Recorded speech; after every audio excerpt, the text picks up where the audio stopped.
പിന്നെ സത്യം പറഞ്ഞ അസൂയുണ്ട്. കേട്ടോ, ഈ പെണ്ണുങ്ങള് മമ്മൂട്ടി മമ്മൂട്ടി എന്ന് പറയുമ്പോ ഈ കൂടെ പഠിക്കുന്ന കുട്ടികളൊക്കെ മമ്മൂട്ടിയെ പോലെ നടക്കുക, മമ്മൂട്ടിയെ പോലെ ഇരിക്കാന്ന് പറയുമ്പോ എനിക്ക് അസൂയൊന്നുമില്ല കേട്ടോ. മറ്റുള്ളവർക്ക് അസൂയ തോന്നുമ്പോ എനിക്ക് അസൂയ ഉണ്ടാവും. ഇവൻ നമ്മുടെ ഫ്രണ്ടാണ്. ഇങ്ങ വാ, ഇവൻ നോവലിസ്റ്റ് ആണ്. നോവലിസ്റ്റ്. എന്റെ പേര് വാരിക്കുഴിയിലെ കൊലപാതകം. വാരിക്കുഴിയിലെ കൊലപാതകം നല്ല ഉഗ്രൻ ബോറാണ്. നിന്റെ നോവൽ ആര് സിനിമയാക്കിയില്ലെങ്കിലും ഞാൻ സിനിമയാക്കും കേട്ടോ, ഞാൻ സിനിമയാക്കും. ഒരു മലയാള സിനിമയുടെ ക്യാപ്ചർ ചെയ്യാവും. അതിപ്പോ പറയാൻ പറ്റില്ല, ഡിപ്പെൻസ് അല്ലേ.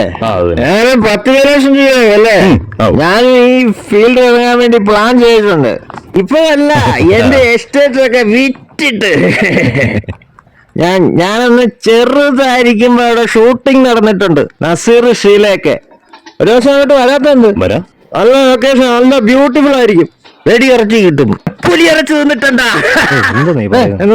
നമ്മളെ പോലെ മനുഷ്യൻ തന്നെ സഹാരണം അല്ലേ?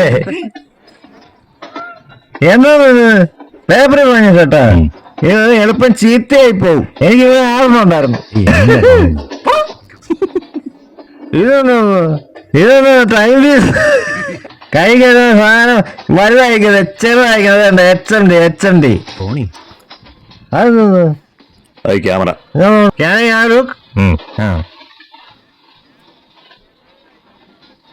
എന്റെ ഇരിക്കുന്ന ഇത്ര വലുതല്ല, ചെറുത് സ്മോൾ സൈസ്.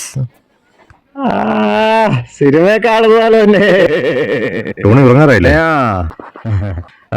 സാറ് ഫുഡൊക്കെ കഴിച്ചോ? പോകണ്ടാണി.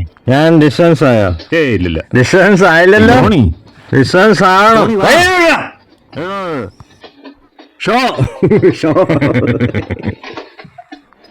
ഡിസ്റ്റൻസ് ആയോ? ആയില്ലല്ലോ. പോകണ്ടോണി. ഞാൻ ഒന്ന് ടച്ച് ചെയ്തല്ലേ, സ്മോൾ ടച്ച്.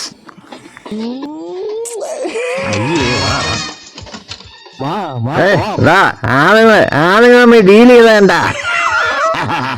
ടോണി വാ, പോകണ്ടോണി. ഡിസ്റ്റൻസ് ആയ? ഇല്ലില്ല. എന്റെ പേരെന്തോന്ന്?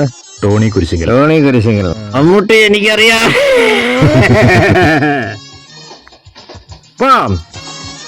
ഞാൻ മറ്റേ കാര്യം പറഞ്ഞേ, ആക്ടിങ് കുറച്ച് ഓവറാണ്, അതാണ്. ഞാൻ ഡിസ്റ്റൻസ് ആയോ? സാറിനെ ഉപയോഗിച്ച് നല്ലതാണ്. സാറ് വിചാരിക്കില്ലേ ഞാൻ ഫിറ്റാണെന്ന്.